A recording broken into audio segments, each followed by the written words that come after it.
Raptors general manager Bobby Webster spoke out about all things Toronto Raptors heading into the NBA draft, including the reported frustrations of OG Anunoby, along with the types of players they're specifically targeting in this year's draft. Additionally, the Toronto Raptors are reported to be a top 3 favorite to acquire DeAndre Ayton this offseason. There's also been some chatter about the Raptors potentially trading the pick, according to Zach Lowe, and we did have our first signing of the offseason. So we're going to break all that stuff down. So without further ado, let's dive straight into it.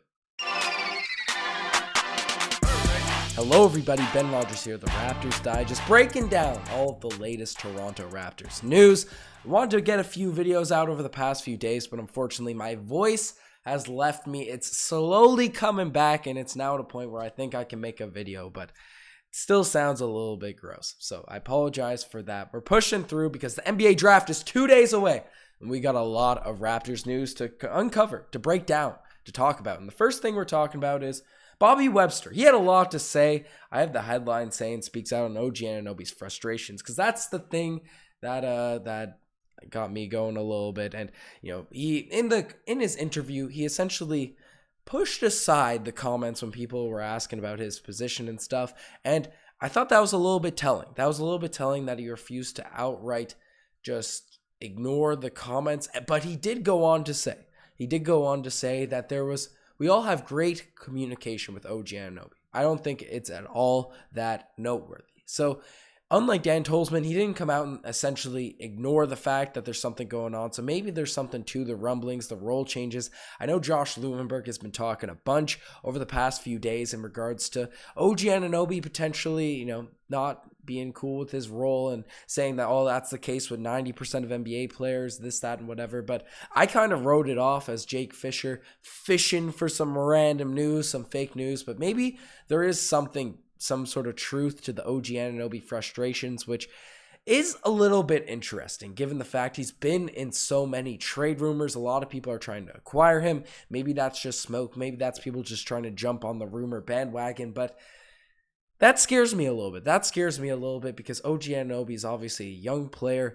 on a very strong contract. I know the injuries frustrate a lot of Toronto Raptors fans, but I don't think, especially given the fact that he didn't have the most healthy season last year. He had a poor finish to the playoffs, despite the fact he was putting in 20 pieces for the first 3 games of the series against the Philadelphia 76ers.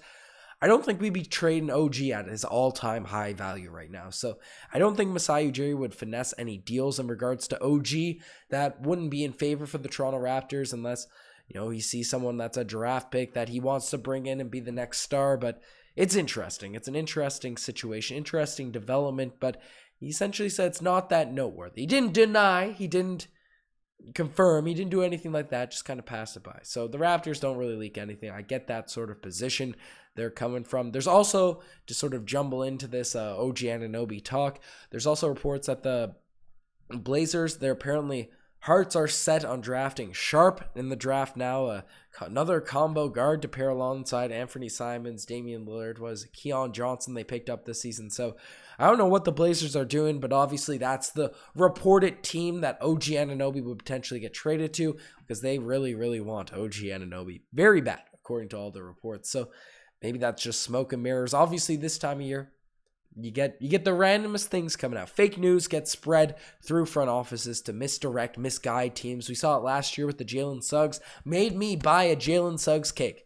Then we ended up drafting that man over there, Scotty Barnes. But that's not the only thing Bobby Webster had to say. Talked about all the players that they drafted, worked out. And I'm hoping to do a draft preview tomorrow, breaking down some of the actual prospects. But he said there was 12 six-man workouts. 12. That makes 72 players, assuming no one repeated or anything like that. 72 players were worked out by this Toronto Raptors team.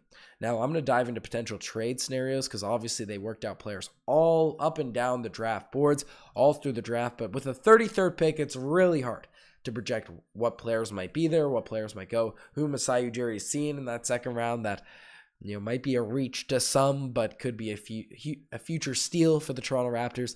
That's something interesting. And he essentially spoiled it, which we already knew, who the type of player the Toronto Raptors are going after. Quote directly, you kind of know what we're doing here. Versatile, defensive. They can make a shot, great. Obviously, that's the Toronto Raptors' bread and butter for drafting players. worry about the offense later. If they can work, they're hard workers. If they play defense, they got a good attitude. Bring them in, they'll become good in a couple years. So that's the major takeaways from Bobby Webster's comments. Obviously, the Raptors aren't going to leak anything crazy important heading closer to the draft, but interesting stuff, interesting comments. And I just want to make it known, I don't want OG Anunoby trade. I just wanted to start off with that. But the second bit of news is coming in from our guy who leaked the OG Anunoby stuff, was roasted by myself for fishing for a bunch of random stuffs. But Jake Fisher once again coming out and talking about how the Toronto Raptors are favorites along with the Atlanta Hawks and the Detroit Pistons to acquire DeAndre Ayton this offseason. Now, we've made videos on DeAndre Ayton, multiple over the course of the season. People know how good of a player he is. He's only 23 years old. He's been in the finals last year. Been a core piece to one of the best teams in the NBA, the Phoenix Suns. And he's disgruntled down there in Phoenix. Apparently, Devin Booker disrespected him at some point. Monty Williams backed the rest of the team, and he's just frustrated. He wants out of Phoenix, and there's Brian Windhorst, a bunch of people saying that, hey, DeAndre Ayton's not coming back. He's not going back to the squad. So could the Raptors come in? Obviously, no 7-footers on the roster. Could they come in, bring a young guy that fits the timeline, that can come in and, score around the rim, play some defense in a Nick Nurse system? Who knows how this guy could be unlocked? And I'm cool with it. My position hasn't changed. I think I don't want to give too much value up for DeAndre Ayton. Obviously, I'm willing to pay him that big contract. He deserves it. He's a young guy that's proven he's maybe not a 1A, not a 1B, but can certainly be a legitimate starting big man on a championship quality team. I'd consider that Phoenix Suns team last year a championship quality team, whether they won it or not. So I'd be cool with bringing him in, especially with how young he is. We've seen how star centers, they take a while to develop. They go through their ups and downs, and Ayton's been through a bunch of stuff. So we can get him, bring him into the system while he's still young to go around our young core of Scotty Barnes. We probably have to give OG up in that trade, but keeping a Gary, keeping obviously some veterans there too, in Siakam and Fred VanVleet, Delano Banton around, Precious Achiuwa there rocking out. I think he'd be a cool fit for this roster, but you probably have to give up OG. You probably have to send maybe Boucher there in a sign and trade, and I think you beat out a lot of the other teams. Like, you look at the other teams mentioned, I'd rather have OG and Boucher rather than a John Collins and Kevin Huerter or something like that. I know Collins is good, but that's a deal I'd rather have. It keeps the Phoenix Suns having some defense and all that. Maybe a Kem Birch goes back their way as well. The Detroit Pistons, do I want Jeremy Grant over an OG? They're pretty similar level players.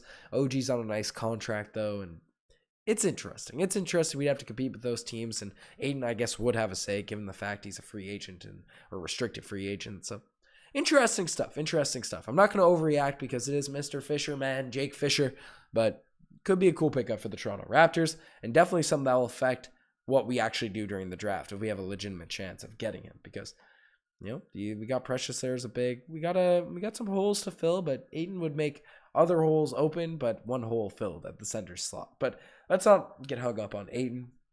Let's discuss Zach Lowe. A guy that's Zach Lowe of the Low Post. I'm not sure if he's with I don't know who he's with currently at the Athletic, I think, but he's a pretty locked in guy. He doesn't spew things from the mountains like Jake Fisher, throwing out any bit of reports, any bit of insights he gets, but he did say there was rumblings that the Toronto Raptors are gauging the interest of that top pick, the 33rd pick in the draft, the top second round pick, if you want to call it that. And I don't know. As mentioned, as discussed earlier in this podcast, the Toronto Raptors, they have worked out 72 prospects. So could we be trading up in the draft? Could we be trading back? Could they have worked out that many players and said, you know what?